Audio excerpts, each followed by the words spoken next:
All right. Well, good afternoon, everybody. Thank you all for joining us for the In the Know Forum put on by the Small Business Cabinet Council, KCMA.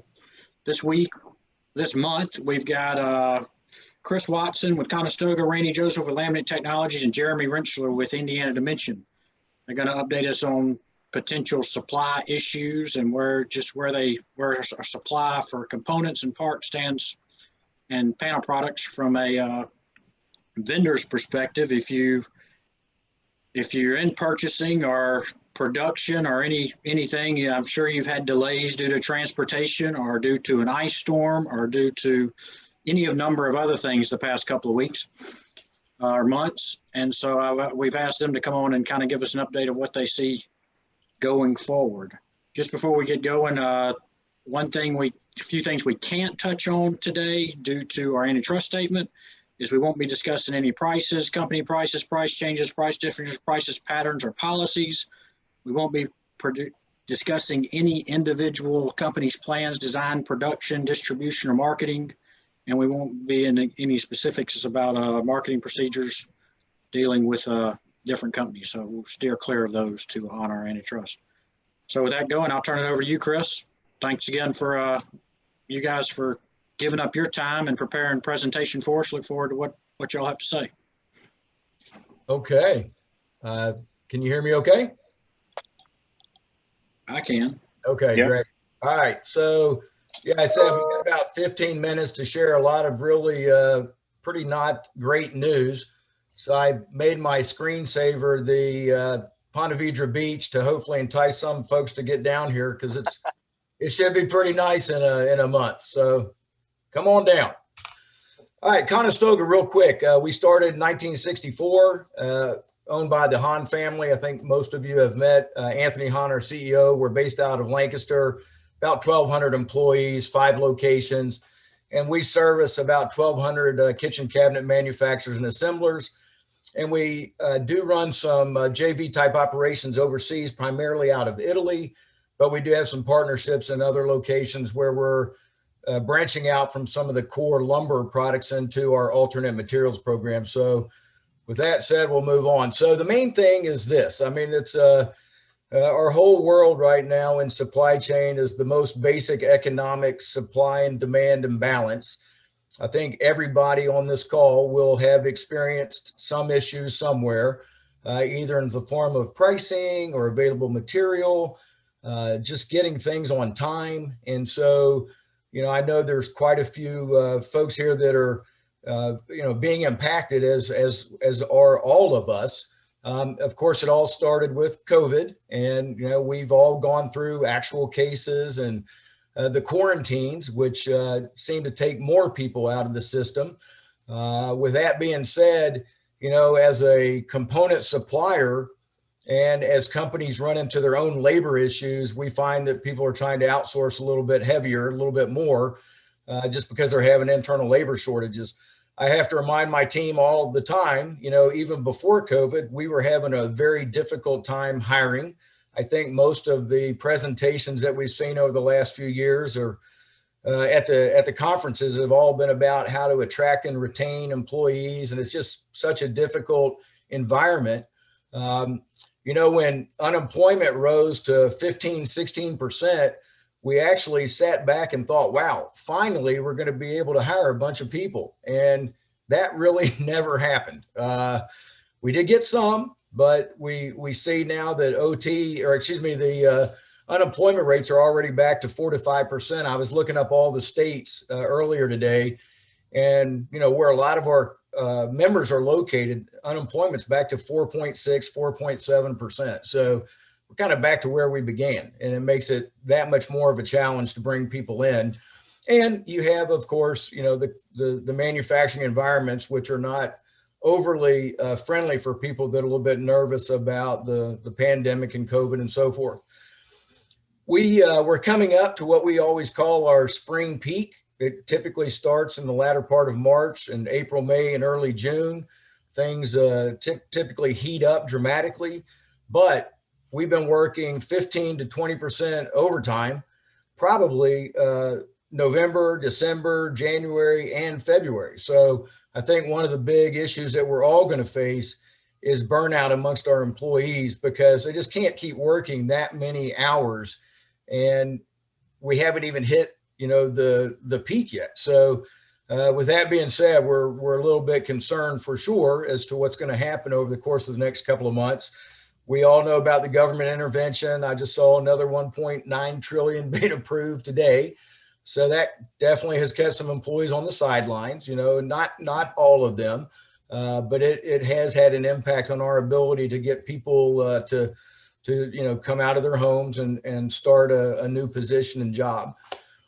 Transportation, I think Randy's going to be talking about this a little bit heavier, but there is such an imbalance right now in what's going on between container availability in the United States, domestic port issues. There's just log jams everywhere. Boats are sitting out in the ports for weeks, in some cases over a month, because they either have COVID outbreaks or they just can't get in. And so a lot of companies that are importing and bringing materials from overseas are really struggling because we can't unload the containers. And like I said, I think Randy will touch on that a little bit heavier. Lumber was the big one for me. And again, it's a supply demand environment. So we go back to 2019, things were pretty strong. The lumber suppliers were definitely having, good years, running full shifts. And then all of a sudden, everything kind of started to shift. Part of it was because of the exports, the 301 tariffs, of course, our own initiative, the AKCA tariffs, created a little bit of slowdown, obviously, on exports. And some of our suppliers were exporting 50 to 60% of their production. With that being said, as we moved into the fourth quarter, because they had contracted to buy these tracts of timber early and prices were declining, our suppliers said, hey, every time, we cut down a tree, we start losing money.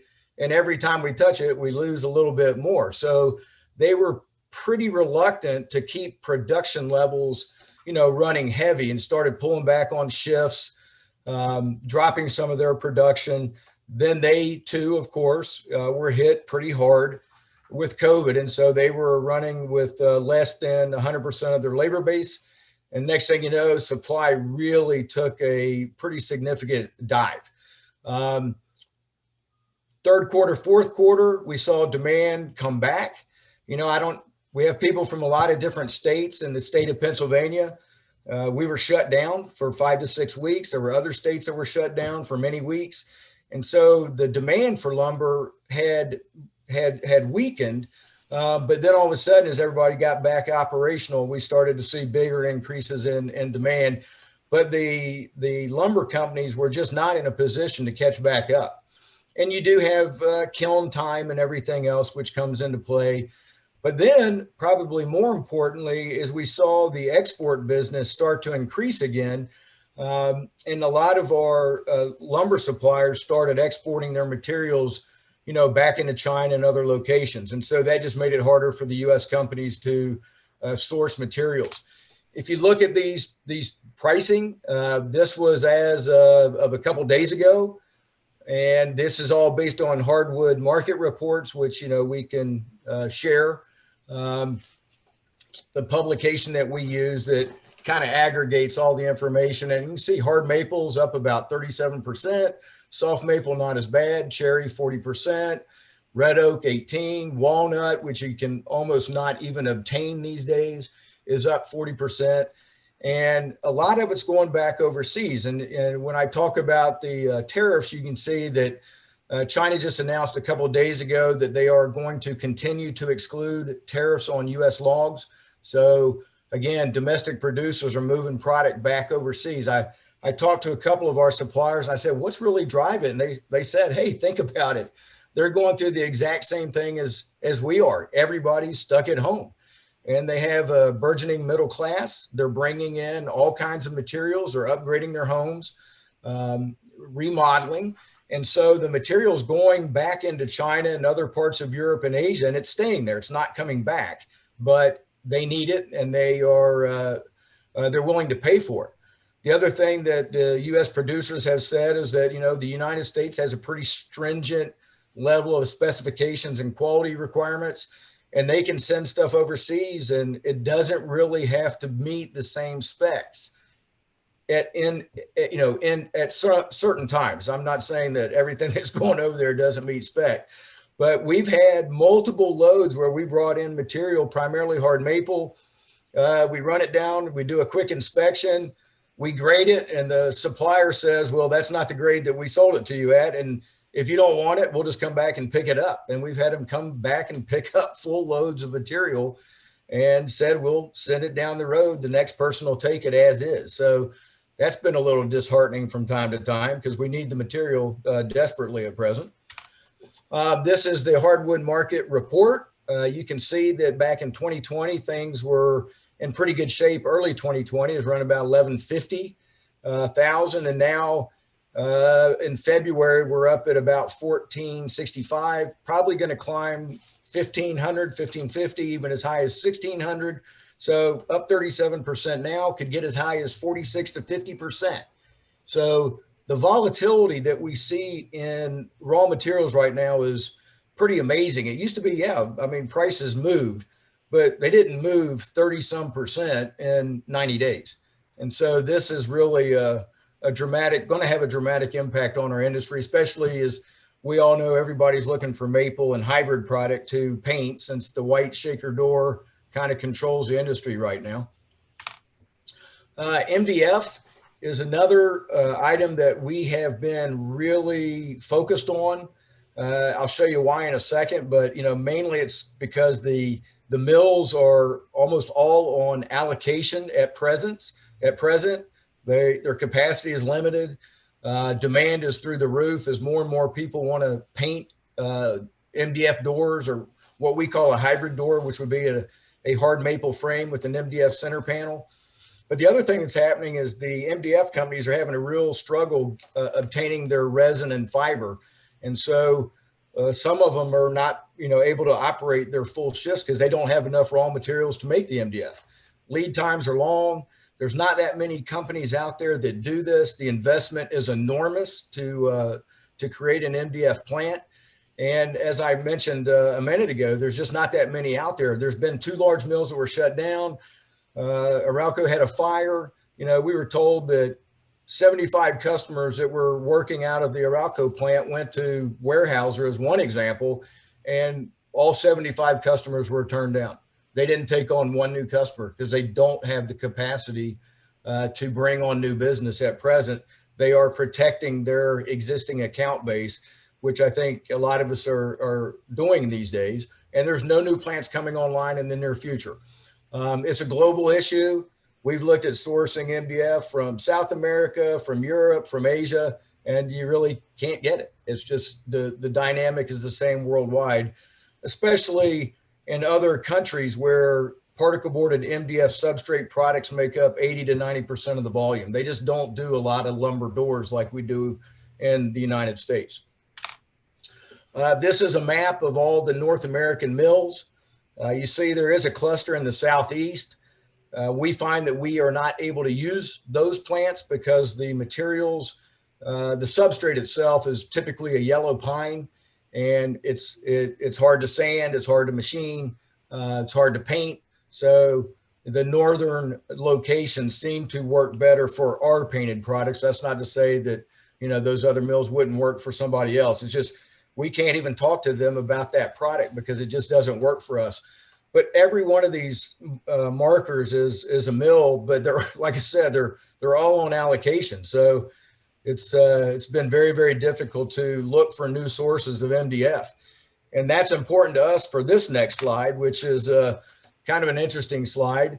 On the left is our door mix and our primary assembly plants. You can see that solid doors and plywood doors, and I'm talking about a veneer plywood, not an MDF plywood.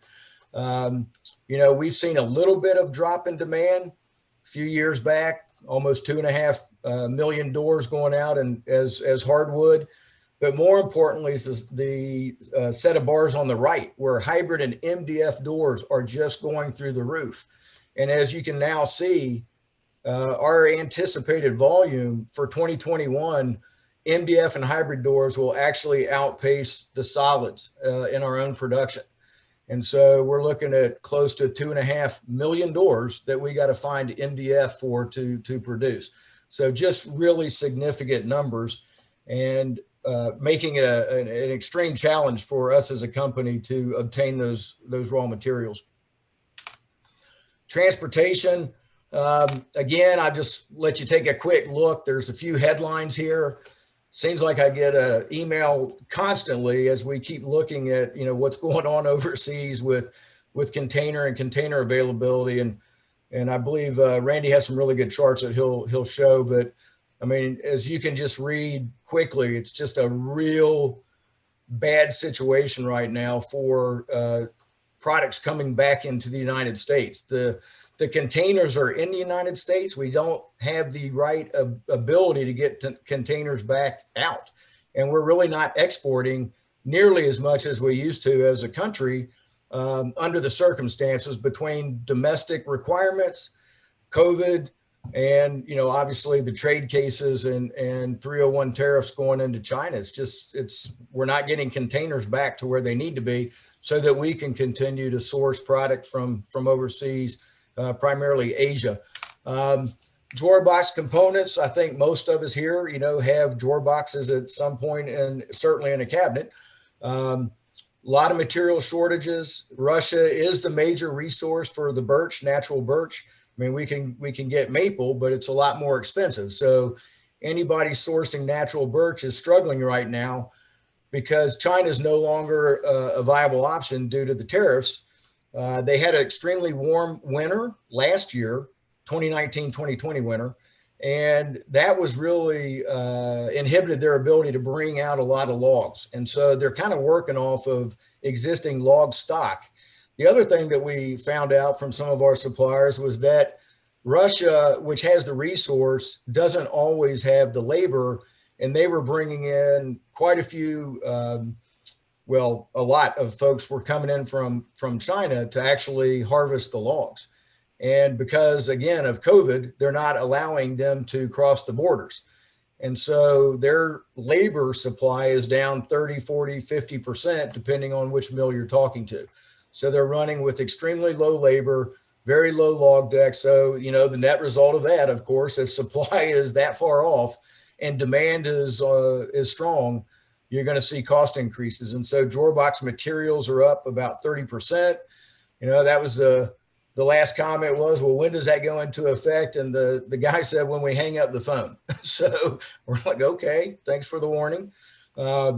Exchange rates are definitely not favorable right now. And we talked a little bit about the premium on containers, but shipping costs per container, $3,500, up to $9,000 in some cases, is just huge increases, 200, 300% increases in cost. Here's the exchange rate with the euro. This is the US dollar to the euro. And again, we bring in quite a bit of material from Western Europe. So we're seeing about 11, 12% increase in cost just tied to the falling of the US dollar as interest rates stay low. And, we're not necessarily seeing the same attraction of foreign investment that we had in the past. So the US dollar continues to weaken. The question is, have we kind of reached a tipping point? We hope so. It's been a little bit more stable so far in the last 30 days or so, but it could continue to weaken further. And that, of course, will have a direct impact on anything that, all of you and each of the component suppliers import from different countries, primarily Europe. Other commodities, I know there's a second meeting, so I'm not going to go into any great detail here, but what I can tell you is there's nothing that we buy, not one thing, that costs what it did at the beginning of the year. If we're lucky, it's only gone up 3 to 5%. If we're unlucky, it's gone up 40 to 50%, assuming that we can still get materials. So adhesives, abrasives, corrugated, we talked about transportation, obviously cleaning supplies and PPE. All the imports are tied to the exchange rates and MDF, particle board cores. Our adhesive company, this is the latest one. This was this week's trauma when we found out that a lot of the adhesive companies are unable to get their raw materials because of the Texas storms. So a lot of the materials that are used to manufacture the glues were coming out of Texas, and a lot of the oil refineries, of course, were either limited in their capacity and or shut down entirely. So now we're looking at stockouts, complete stockouts on certain glues, primarily assembly glues. So, you know, the big joke was, well, everybody go to your local Michael's and buy as much glue as you can, but you know, it's not going to save us, I don't think. So storage components, specialty items, everything is moving. So, and I think, as I said, you'll have more details a little bit later on that. So last slide, you know, industry, I mean, we're at an all-time high in terms of demand. I can tell you that our company is back to pre-recession levels in terms of volume expectations, but we're going to struggle because we're really having a difficult time in obtaining the raw materials. The allocations and cost increases are going to continue. You know, people are still out there in huge numbers trying to take advantage of low interest rates. They're stuck at home. They want to remodel. Home sales are up to all-time highs. You know, we've all probably, and I'm sure you all are aware of this, massive shifts from urban environments into the suburbs, from north to south, Idaho, Utah, a lot of people moving out of the Pacific Northwest and California, Texas and Florida, from the Northeast and Midwest. And I just read where there's over 1,000 people arriving in Florida each day. So, and I can tell you from driving, that's true. It's busy out there, and there's you know, traffic jams everywhere. So, you know, everyone's in the same boat. It's very difficult to bring on new suppliers at present because people have long-term partnerships and arrangements. They're protecting those relationships. And so, you know, a lot of companies just are not in a position to accommodate new programs and new accounts right now, which is making it very difficult for everybody. So we always joke manufacturing is one of two problems: too much business or not enough. And right now we're in the too much. So we say, I guess this is a good problem, but it doesn't feel like it. So we keep fighting the good fight, and you know, not a lot of great news here, but hopefully it helps paint the picture. And like I said, I'm sure most of you are aware of a lot of this already because we're all fighting these battles every day. So that's it for me.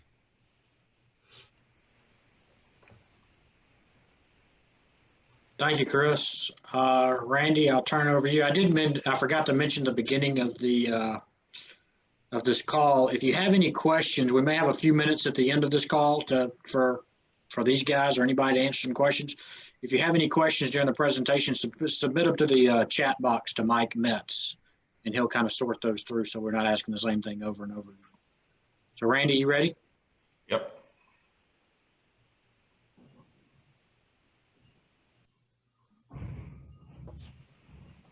Everybody see my screen all right?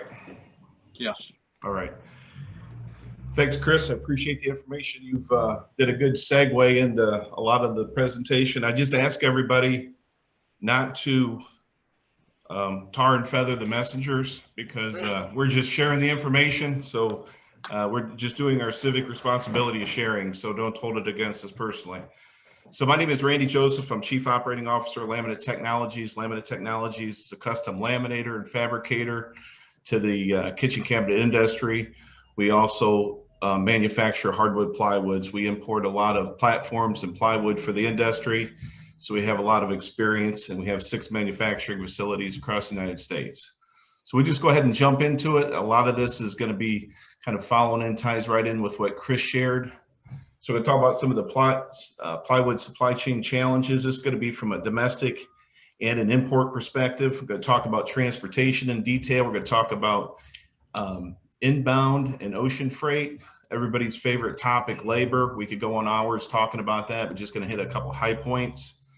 The increased or the decreased supply, increased demand, and how that impacts the price. So we're going to jump into it. The inland trucking, and this is some information put together by Freight Waves. This is the outbound tender volume. 2020 and 21 is the blue graph. The green is 2019, and the orange is 2018. So you can see the significant increase in the number of outbound trucks tendered in the United States. Couple this with the fact over the last 3 to 5 years, there's been upwards of 50% capacity taken off the market because of truck drivers retiring. legislation, trucks being pulled off the road, etc. So this puts us in a very challenging position. Here's the rejection rates for outbound tender rejection. Once again, this is by freight waves. The same color codes indicate each year. This is trended out. And the rejected trucks mean that it's one of two things. Either the truck was rejected, the carrier refused to take it, or they went back to renegotiate contract prices to marry up with what is going on with the spot market freight rates. So that number is about 26% right now. Now we get onto the cost side of it. This was a chart from a couple days ago. The average van rate was $332 per mile. If you look at that compared to previous years, a significant increase over 2018 and 2019. So it's $332 per mile. Today it was $392. This morning it was $392 per mile. Obviously, one of the factors influencing the per mile cost of trucks is fuel, but set that aside, even back in September, October, and November, it was still considerably higher than previous years. So I'm going to continue with some more good news. The ocean freight, Chris has alluded to some of those challenges. This is from Expeditors. This is the Ocean Market and Demand Capacity Index. It's got several origins and several destinations put together. You can see the red is demand has exceeded capacity. The yellow, demand is higher and or capacity is limited. And the green is when it's in balance. So if you're just looking at these lanes, most of them are red, a few in yellow, and only 2 in green. So you can kind of go through where some of your raw materials come from and marry that up to some of the challenges that you're seeing. On top of that, Chris talked about some of the port congestion, the ocean vessels parking off, anchoring offshore, not getting unloaded on time. The next graph kind of digs in a little bit deeper to what some of these ocean and market capacity constraints are. This breaks it down by origin and destination, again, talking about the equipment and the space constraints. Once again, the red is demand has exceeded capacity. Yellow is higher. So once again, you can see that, and you can look at by lane. There's a combination of equipment and space constraints within many of these lanes, and often both of them occurring. So the ocean freight cost, this comes from Drew's World Container Index based upon a 40-foot container. Look back at February of 2020 compared to where it is currently. It's basically over triple, almost quadruple of what it was. And these rates do not even include surcharges because of space and equipment, surcharges that are also being assessed. Labor challenges, like I said, we could talk for days for the labor challenges that we have. Recruiting sufficient staff, retaining the team members, and the availability of skilled labor, we're all struggling with it. Our customers are struggling with it. All of our suppliers are. So we have all three of these factors, which is impacting negatively the efficiency, the effectiveness, the throughput. All at the same time, we're paying more for that labor at the same time because we're competing in the labor market against all of our neighboring manufacturing companies. So that has really impacted our business. Some of the supply chain challenges that we're seeing, raw material shortage. There's logging restrictions from different parts of the world that we're faced with. Rainy season. I added this one within the last week or so is the adhesive shortage. Chris has alluded to the inclement weather in southern Texas has negatively impacted production of adhesive and resins out of the chemical alley down there. So that is becoming a problem in our business with shortages, allocation. Soon, probably, my guess will be price increases. Obviously, COVID-19 has negatively impacted our production levels. As Chris alluded to, some plants were not essential based upon their state legislation, what their state was allowing them to do. In other areas of the country or the part of the world, they were shut down because widespread COVID throughout the plant. Obviously, social distancing has impacted production levels, so that has decreased our supply. Obviously, the AD/CVD suit and the 301 duties out of China, being a large supplier to the United States of hardwood plywood or lam grade plywood, that supply has basically been pulled off the market. And obviously, we've got delays. We talked about production delays, port delays, ocean and inland freight. So all these challenges that we're having on the supply side, while our increased demand that we're having from a kitchen cabinet perspective, obviously Chris has alluded to, the market's very robust. That was contributed to, which a good thing is the anti-dumping and CVD on the Chinese import flat pack cabinets. That's helped our industry. The solid housing remodeling market, low interest rates, making money very cheap to loan to buy new homes, build a new home. And we've also have enjoyed a little bit of increased demand because of the government stimulus, the extra $600 for unemployment, the people that were laid off, plus their unemployment, gave them a little more disposable income. And obviously the stay home mandates and quarantine, there's less vacations being taken, less dining out. So there's more disposable income that people are investing in making improvements in their home. So we have a strong kitchen cabinet market, you have a strong furniture market, and you also have a strong recreational vehicle market, which is also another large consumer of plywood that we're all competing against that same sheet of wood. So all this kind of adds up to, goes up without saying, there's going to be price challenges. Raw material costs are going to increase. Labor's costs have increased. Currency exchange from different parts of the world. Duties and tariffs is impacting our business. We talked about the transportation costs, outlined what those look like for our business.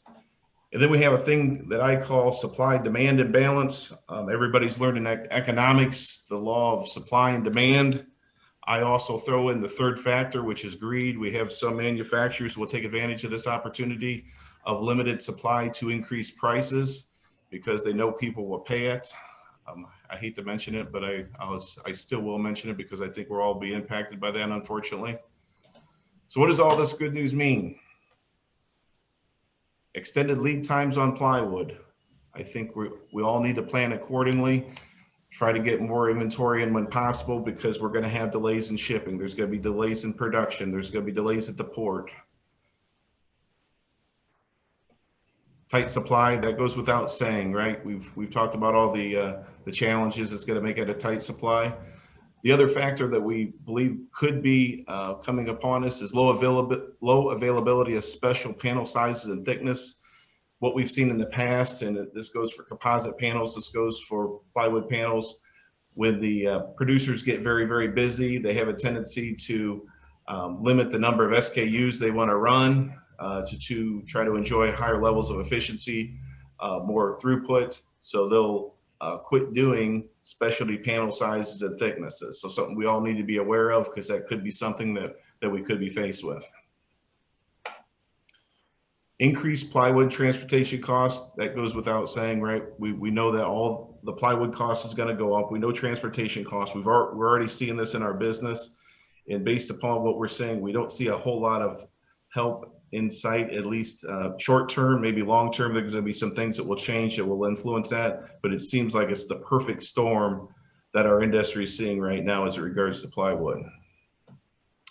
The other thing that we're concerned about, we want to tell everybody in the industry about, we're concerned that there's going to be an increase in non-sustainable material in the marketplace. What we mean by that, what we're thinking is that there's going to be companies going to know that there's a limited supply, so they're going to try to get creative on trying to locate plywood and other raw materials to be able to supply in the United States.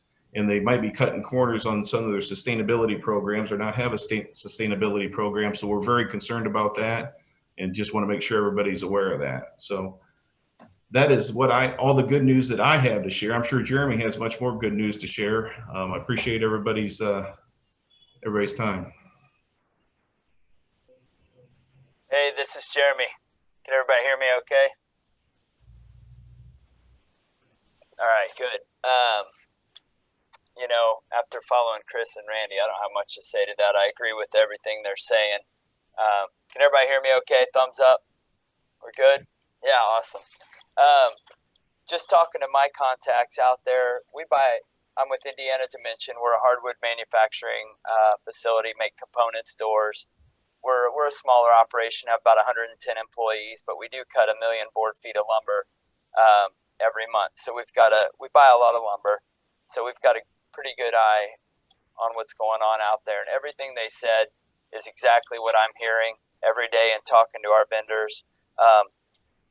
One of the things I was asked to answer was, how did we get to where we are?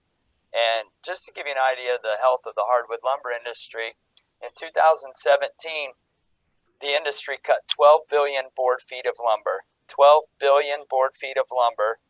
And then in 2018 and 19, we got into this big trade war where their whole customer base was half gone.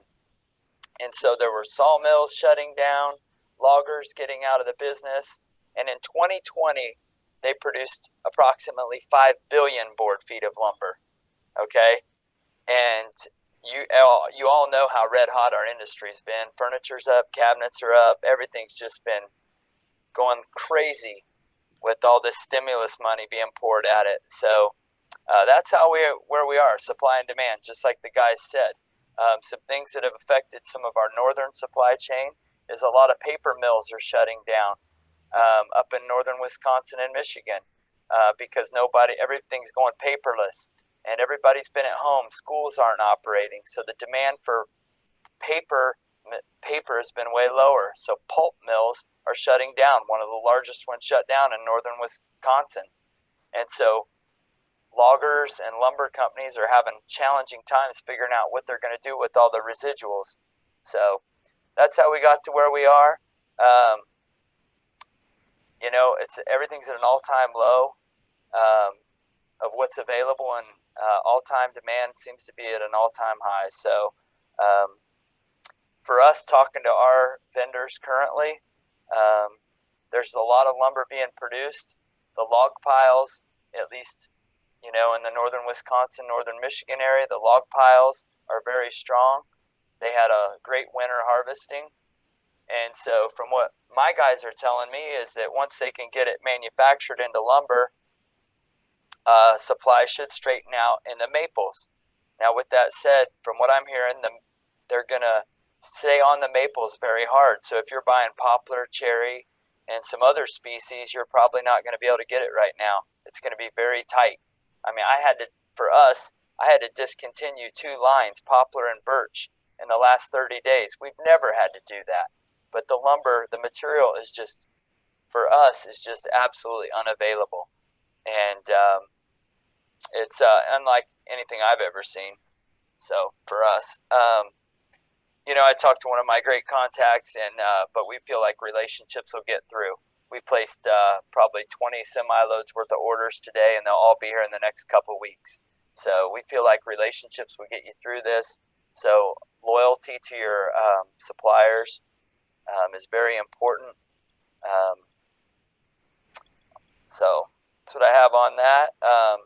We all know about the transportation issues. The guys covered it well. So I'm hearing it's going to be pretty tough over the next 30 days, but by summertime, if you're in the maple business, it should be starting to level off. So that's my comments. These guys teed it up really well. Not much else to say besides the economics is what's causing what's happening right now. So I'm going to turn it back over to Mike for question and answer.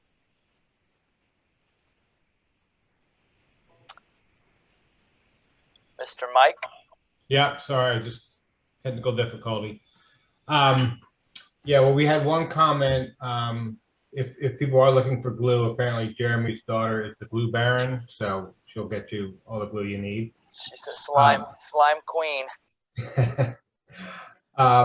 The one question we had, I think you sort of just answered it, but we'll go through it.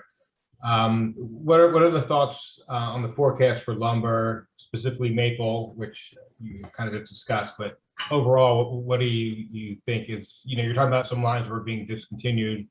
what do you think going forward? I think this is Jeremy. I think Chris's slides were absolutely spot on. We have seen 30 to 50% price increases in the last 30 days on our raw material costs. I do think from talking to our vendors, this will level out in the next 30 days if you're in the maple business. Talking to one of my largest contacts, they're cutting 3 million board feet of maple over the next 6 weeks. And so that's going to give for us, because we're a loyal customer, pay our bills on time. Don't forget that, guys. Pay your bills on time. Be a great customer. You can get what you need. So. Hey, Randy, can you follow up with that on a panel side? As Jeremy's looking at 30 days out, and maple may stabilize a little bit. What do you see? Do you see a light at the end of the tunnel on panel products, plywood, particle board? Well, we do not see the next 30 days that things are going to substantially change, and understand that from the import supply chain that it takes a while for material to get through the system. And even looking forward, just hearing what's going on in the market from the freight perspective and the raw material perspective, we do not see that within the next 30 to 45 days that's going to change much. Do you think this is something that we'll be dealing with into 2022? I mean, I know you don't have a crystal ball. It'd be nice if you did. But do you think this is a 6-month problem, an 18-month problem, just based on your research? If I had a crystal ball, I wouldn't be in the woodworking industry. This problem is what we see on the horizon for the next 9 months is the best that we could see. And I hope it goes away, because all these challenges is just really creating a lot of pressure on our business and everybody in our customers' business. So we hope it goes away. But what we're seeing, we do not see. There's too many factors against us at this point in time just to say that it's going to go away in the next 30 days.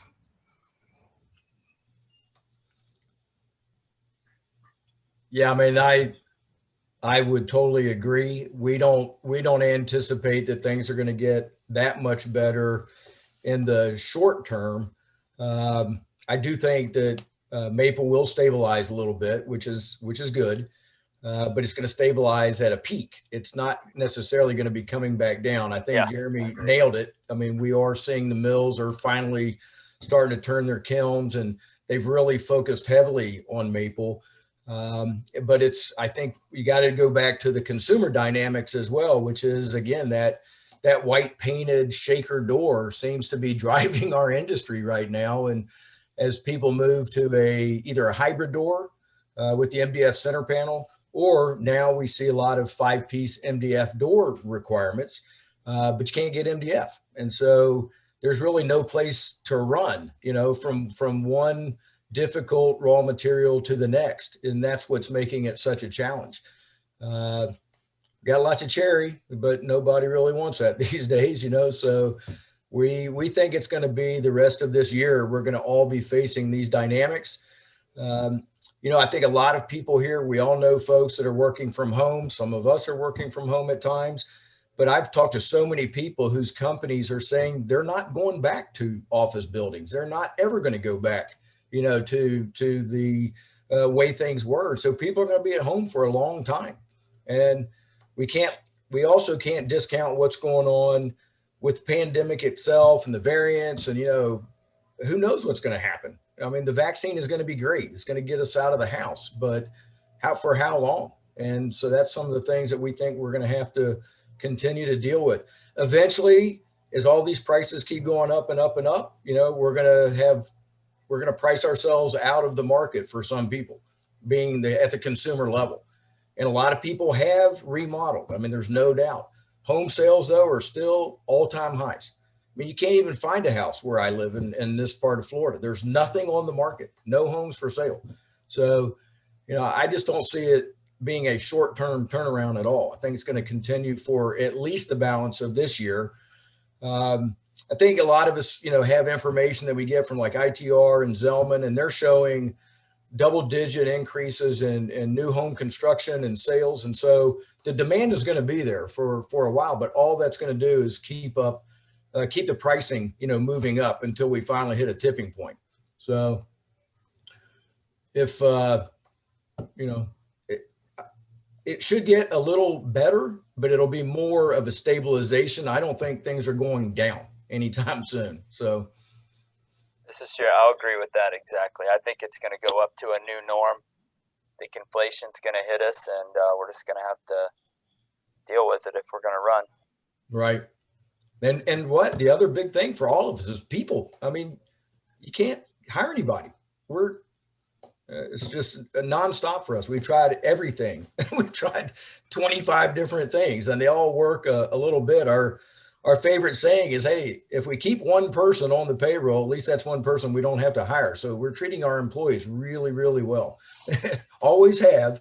But at this point in the game, I mean, you just got to be so much more flexible than ever. And, good communication, being very flexible. Somebody wants a day off because they're having a rough day. Hey, take the day off, but come back tomorrow. Okay. Let's keep working. So it's been a challenge. I a little bit of history. I don't have the graph, but I remember 2014, I was raising prices like crazy. And right now, maple is still nowhere or not. Well, it probably is. It's close to where it was in 2014. As a reminder, it was probably close to $1.90 a board foot for one common, and now it's it's pushing that. So, we've seen this before. Bubbles build. My favorite comment's bubbles build, bubbles pop. When there's all this pressure, it's like eventually this baby's got to pop. I'm not sure when it's gonna though. High fuel prices, so. We'll see. All right, we got some few questions coming in, so we'll kind of get through them if we can. First one is, how does the increase in global sourcing of panels used in the construction of cabinets affect the ESP certifications? Is there enough supply of panels produced outside the United States to satisfy demand for manufacturers wanting to achieve the ESP certification? Yeah, and that's what we're talking about. We're talking about the lam grade UV hardwood plywood panels meeting ESP specifications, and that's exactly what we're talking about from the supply demand price perspective. It's going to be tight. Prices are escalating, continue to escalate because everything that I outlined. So yeah, I was only referencing ESP compliant material. Laminate Technologies doesn't do RV manufactured housing, so I can't speak to that, but.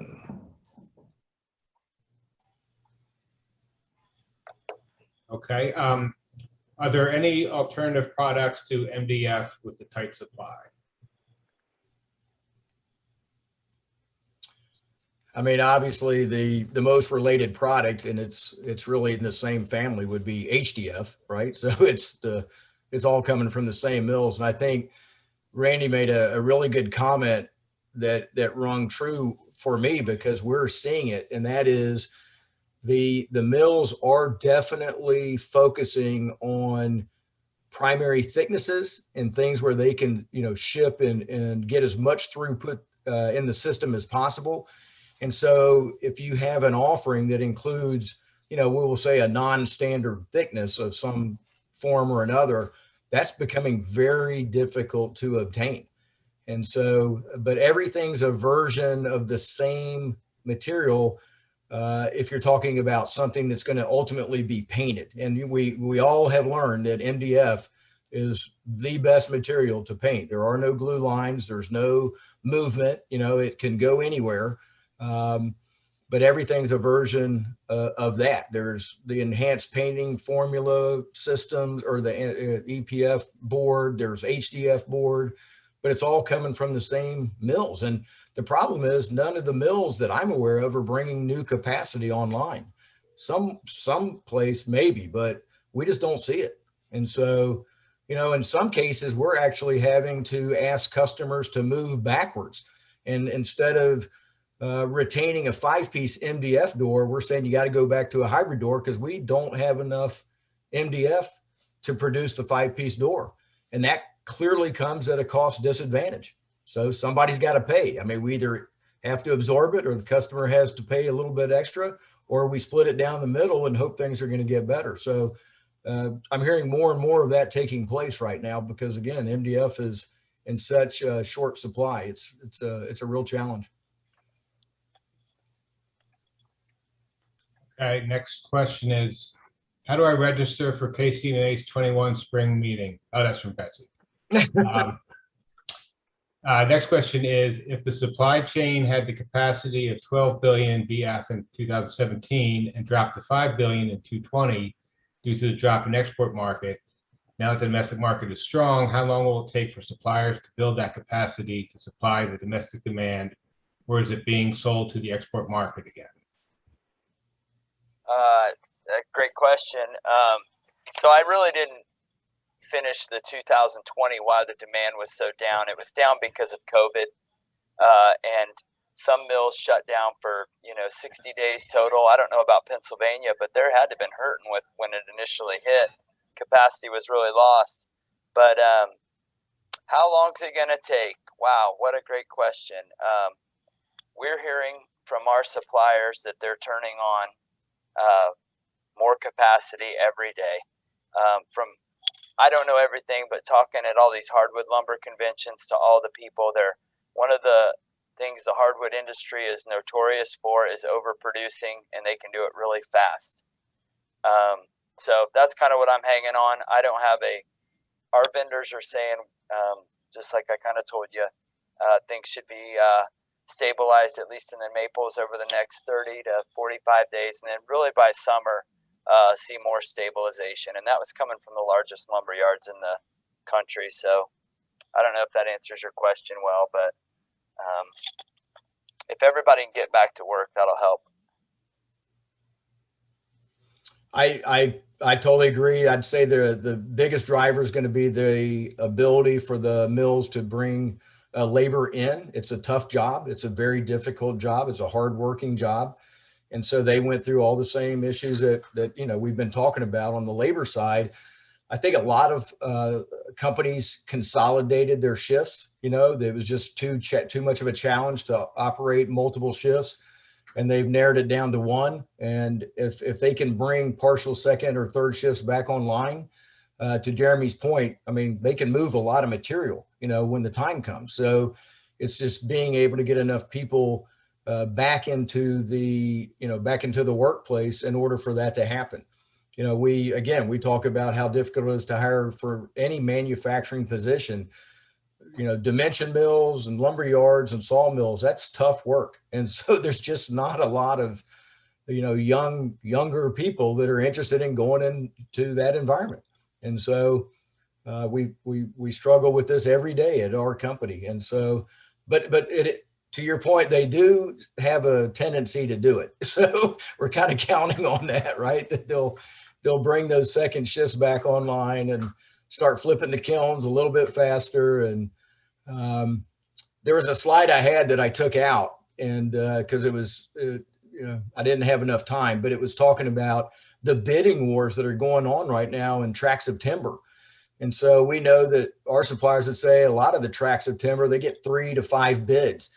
They just printed one out recently where they had, I think, 26 different companies bid on one tract of timber. So they're trying. I mean, they know right now if they bring in maple, they're going to flip it and make great money. And it's a feast and famine kind of business. So that's why we see the volatility today, where prices used to go up and down 5 to 7%. Now they go up and down 20 to 30 to 40%. It's just kind of unheard of, but it's happening. I mean, the numbers we showed you are real. So we do hope by the summertime, things are going to stabilize quite a bit, and at least we'll have the materials that we need. So it'll be at a higher cost, but at least we'll have enough material to keep things running. And this is Mark from Northwest Hardwoods. I just chime in here and agree completely with what Chris and we're one of the bigger producers in the country of hardwood lumber. We've got production in 9 states, and I totally agree with Chris and Jeremy's comments. Actually, we're planning for when overproduction happens already and when prices start to go the other directions, pretty far down the road. But but yeah, I would say the number one issue we're facing right now is trying to hire people to increase production. You know, the prices are sky high. This would be an ideal time to crank up production, and labor's probably the single biggest issue. We got, as Chris mentioned, bidding wars. There's not enough truckers. There's not enough loggers. Loggers have retired. Loggers have gone to North Dakota to drive trucks for the oil industry. There's lots of reasons and lots of hurdles in the way. But yeah, if we could make more, we would make more. So we're trying. And Chris alluded to the fact that as the weather changes, the kilns will turn faster. The production capacity will go up just from that point of view. So hopefully by summer we'll have a little bit more equilibrium than we have right now. But yeah, it's tough for everybody all around. Yeah, I think you'll continue to see innovation coming from these challenges. Automated timber harvesting. Maybe we should put Elon Musk on this. You know, he'll get her done for us. But you know, I think the workers, they'll follow the money. So we have to have a healthy hardwood lumber industry, and the workers will come to it. It's a great career being outside and doing that. So there will be innovation coming from this challenge, and it's not the end of the world. Yeah, we'll get through it. We'll get by it. It's always, you know, it's just a cycle. Okay, we have one last question. With the pulp mill situation, does that impact TFL paper suppliers? I can't answer that. What was the question again? I'm sorry, Mike, the first part? With the pulp mill situation, does that impact TFL paper suppliers? Well, I would say that from dialogues with our suppliers, that we have North American suppliers as well as quite a few European suppliers. They are facing the challenges of being able to obtain enough raw materials in the form of board. They predominantly use particle board though versus MDF, which is somewhat of a favorable event, at least as it relates to the availability of MDF. When they're wrapping components for example, for framing, that's almost always going to be on an MDF core. However, the panels, in some cases, we can get away with a particle board core. And so it's a little bit more balanced. You know, there's a new mill coming online, as most of you would be aware, Austrian down in North Carolina, you know, so they're bringing a 1 million square foot plant online that's going to hopefully help. They are having labor issues. I was there not too long ago, and you know, it's the same challenge still abides for everybody. But it seems to me that the particle board companies are doing okay. But you know, again, our business, we've seen a dramatic shift away from traditional, we'll say, lumber hardwood products to what we call alternate materials, which is basically anything that has an MDF or particle board substrate. They're synthetic materials. The TFL certainly falls into that category, and it's growing significantly. I mean, we're seeing dramatic increases in the utilization of those materials. One, because, hey, they've come so far. They look great. The millennials love them, and they're a lot less expensive. I mean, it's probably half the price, and you don't have to finish it because the finish is already there. You just have to make sure that the selections that you make are going to be popular for a while. Otherwise, you're going to run into an inventory nightmare somewhere down the road. And so it's a challenge. But, you know, you look at Italy, UK, Spain, Austria, Germany. I know for a fact lumber represents about 7% of their production. It's all TFL and synthetic materials. So the question is, will the United States follow that lead? And we're seeing it. The rise of the frameless cabinet, the full access cabinet, it kind of demands that kind of, it doesn't demand that kind of product, but that product is highly suitable for full access cabinetry. And we see that increasing every year. And so the combination of the two makes for a super nice look, pretty affordable in comparison. And I think the challenges will be, you know, will that industry keep growing and cannibalize, you know, our traditional products. So, but it's a cycle or a trend that won't stop, I don't think, at this point.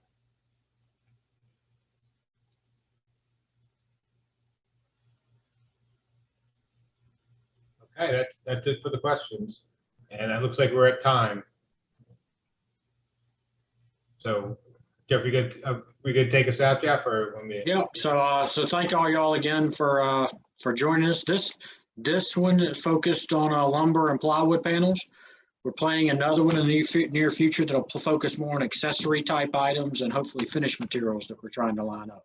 So hopefully we'll send out an email blast on that when we get the date and the speakers lined up for that. Chris, Jeremy, Randy, thank you for putting this together. I appreciate you you participating and agreeing to share your knowledge with us. It helps us plan long-term for our businesses. So Yeah, look forward to seeing everybody in Ponte Vedra next month if you're going. So All right. have a good afternoon. I'll be here. Take care. Thank you all. See you guys. Thank you.